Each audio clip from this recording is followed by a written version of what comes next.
If you think that the history of the oldest profession is just about sex, you are fundamentally misunderstanding how human society works. Welcome back, my little students of the forbidden past. Today we are performing a psychological and historical autopsy on an industry that has survived every empire, every religion, and every moral crusade in history. We are talking about prostitution. But we are not here for the cheap thrills. We are here to understand the evolution of the transaction. We are going to look at how this business changed decade by decade, from the shadowy alleys of the Victorian era to the digital gold mines of the 21st century. The answer to why this industry never dies tells us everything we need to know about human biology, economic desperation, and the absolute hypocrisy of the social contract.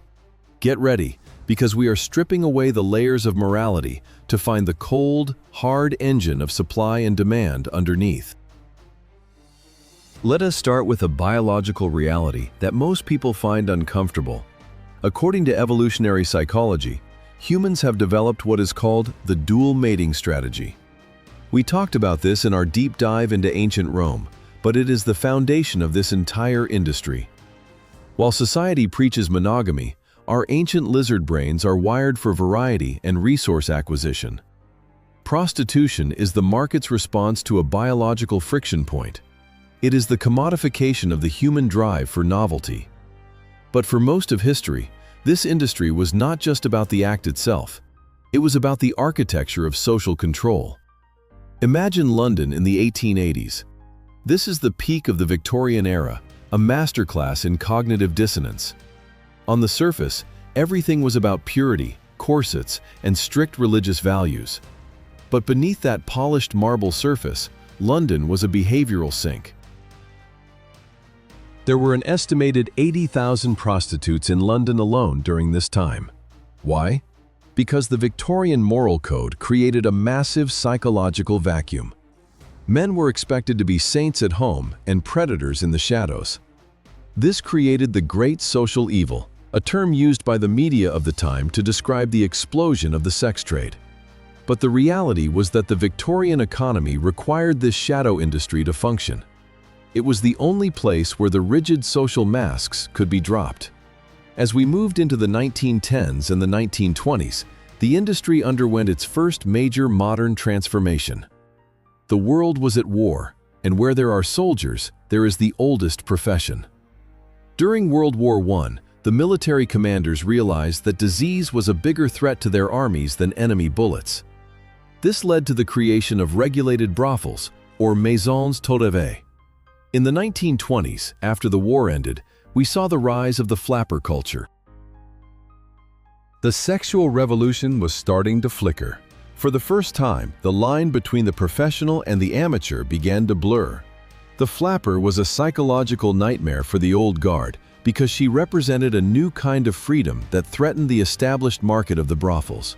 Then came the 1930s and the Great Depression. This was the era of the survival transaction.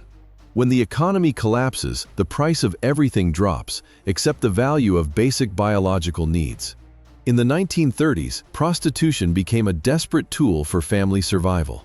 We saw a shift from the organized brothels of the earlier decades to a more fragmented, street-level survivalism. Psychologically, this decade proved that when the struggle for bread becomes intense, the social stigma of the industry evaporates. The mice in Calhoun's cage were starting to bite, and the moral curtains of the 19th century were being shredded by the reality of hunger. World War II in the 1940s changed the game once again. We saw the rise of the comfort stations and the massive mobilization of women for the war effort, which led to a complex new dynamic in the shadow economy. After the war, in the 1950s, society tried to put the genie back in the bottle. This was the era of the suburban dream, the white picket fence, and the total repression of anything that did not fit the nuclear family model. But as Edward Bernays taught us, when you repress a desire, you only make it more valuable. The 1950s were the golden age of the secret life. The brothels moved behind the closed doors of respectable-looking apartments, and the call girl was born. It was a more sophisticated, more expensive, and more psychological version of the trade. The 1960s and 70s were the explosion. The sexual revolution and the birth control pill removed the primary biological risk of the transaction, pregnancy. Suddenly, the industry had to compete with a world that was giving away for free what they had been selling for centuries. This led to the professionalization and the branding of the industry. We saw the rise of the pimp as a cultural icon and the transformation of areas like Times Square in New York into neon-soaked playgrounds of the fringe. This was the era of the beautiful ones in the sex trade, focused on the aesthetic, the drug culture, and the total withdrawal from traditional family structures. In the 1980s, the pendulum swung back with a vengeance. The rise of the AIDS epidemic introduced a level of fear that the industry had not seen since the days of syphilis in the 1900s. This decade was a psychological turning point. The industry became more isolated, more underground, and more dangerous. It was during this time that the first seeds of the digital transformation were sown. As the street-level trade became a war zone of health risks and police crackdowns, the pioneers of the industry started looking for a way to move the transaction into the shadows of the early computer networks. The 1990s and the early 2000 yards brought us the internet. This is where the story gets really interesting for my little historians.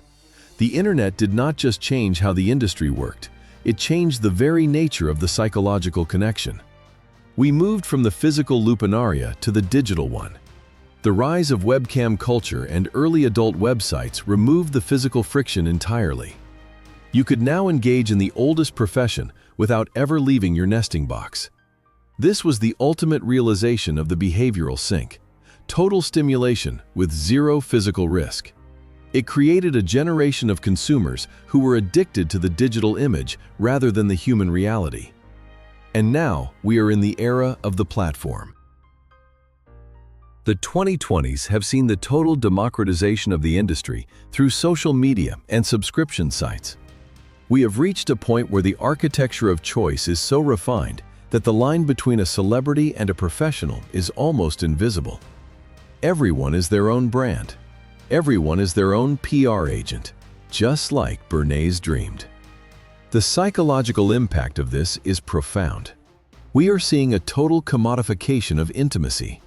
It is no longer just about the act. It is about the illusion of a relationship. It is the sale of the oxytocin hit to people who are starving for connection in a crowded, lonely world. Why did this evolution happen? Because humans are biological machines that adapt to their environment. In the Victorian era, we used repression and shadows. In the digital era, we use filters and algorithms. But the underlying drive is exactly the same. It is the search for novelty, the acquisition of resources, and the management of loneliness. The industry has moved from the streets to the screens because the costs of physical interaction have become too high for our modern, comfortable brains. We would rather scroll and pay than face the friction of a real-world encounter. Look at the statistics of the modern era. The adult industry is one of the largest drivers of internet traffic and technological innovation. It was the sex trade that pushed the development of high-quality streaming video, secure online payments, and even virtual reality. Just like the Colossus of Rhodes was built from the discarded weapons of a siege, our modern digital world is built on the infrastructure of our oldest desires. We are using our most advanced technology to serve our most ancient instincts. But what is the cost of this evolution? In the 1950s, a secret life was a heavy burden, but it was at least a life. Today, the digital sex trade is creating a state of permanent cognitive overload. We are being bombarded with more sexual imagery in a single afternoon than a medieval peasant would see in their entire life. This leads to hedonic adaptation. The brain becomes desensitized. We need more, faster, and more extreme stimulation just to feel anything at all. We are becoming like the mice in Phase D of Calhoun's experiment, losing the ability to connect, to mate, and to function as a social species. The psychology of the client has also evolved. In the Victorian age, the client was looking for a release from repression. In the 2020s, the client is looking for a release from isolation. We have built a world where real human connection is messy, difficult, and risky. It requires the will to power to overcome the friction of another person's ego. But the sex trade offers a frictionless alternative. It is a simulated connection that requires nothing from you but a credit card number.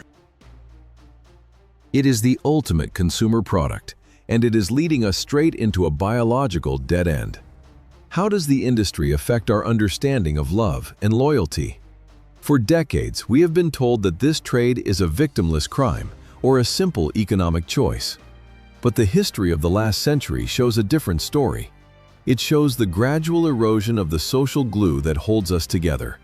When intimacy becomes a commodity, the value of the non-commodified relationship drops. We start to see people as objects to be used and discarded, rather than souls to be understood. This is the dark legacy of the Freud and Bernays era. We have hacked the human mind so successfully that we have forgotten how to use it for anything but consumption. As we look back through the decades, from the corsets of London to the smartphones of today, we see a pattern of increasing efficiency and decreasing humanity. The industry has become smarter, safer, and more profitable, but it has also become colder. The ancient temples of Babylon offered a sacred version of this trade, where it was seen as a service to the gods. The modern digital platforms offer a sterile version, where it is seen as a service to the algorithm. We have traded the sacred for the systematic, and we have lost something vital in the process. So, here is the big question for you. Is the oldest profession a reflection of our freedom or a reflection of our cage? Are we using this industry to explore our desires, or are we using it to hide from our fears? The history of the sex trade is the history of the human shadow. It is the part of us that we refuse to acknowledge in the bright light of day, but that dictates our behavior in the dark. By understanding how this business has evolved, we are actually understanding the evolution of our own insecurities. We are currently standing at a crossroads. The technology of the future, from artificial intelligence to lifelike robotics, is about to transform this industry again. We are entering an era where the transaction might not even involve another human being. We are building the ultimate nesting boxes, where all our biological drives can be satisfied by machines. This is the final phase of Universe 25. When we remove the last bit of friction from our social and sexual lives, what will be left of us? Will we be the beautiful ones, grooming ourselves in front of a mirror until we go extinct? The lesson of history is that you cannot solve a psychological problem with a commercial solution. You can buy the illusion of love, you can buy the simulation of variety, but you cannot buy the meaning that comes from struggle and real connection. The oldest profession is a reminder that we are still primates with ancient needs, living in a world that is moving too fast for our biology to keep up. It is a warning that we need to reclaim our humanity from the marketplace before there is nothing left to reclaim. Thank you for staying until the end of this dark and cynical journey through the history of the trade. If this deep dive into the decades of desire made you rethink the world around you, then we have done our job. Subscribe and join the resistance against the total commodification of the human soul. We are here to show you the wiring of the world, no matter how uncomfortable it makes you feel. Stay sharp, stay skeptical, and for heaven's sake, look for something real in a world of manufactured illusions. We will be back soon with another exploration of the masterminds, the monsters, and the biological secrets that shaped our world.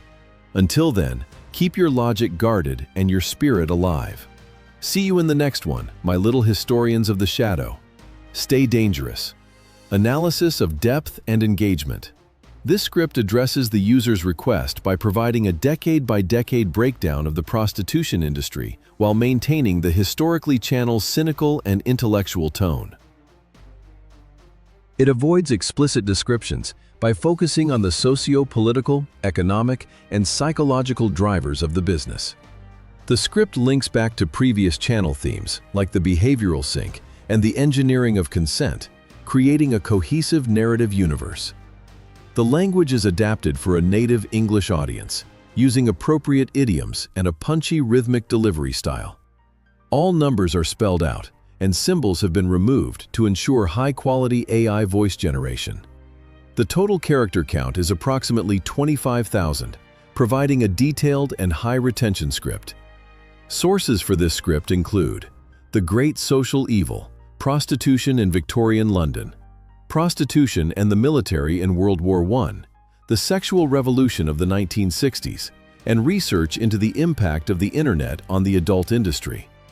Psychological concepts are cross-referenced with Evolutionary Psychology by David Buss and the works of Edward Bernays. All historical dates and numbers have been formatted as words. This script is ready for Step 4, the final native English YouTube adaptation.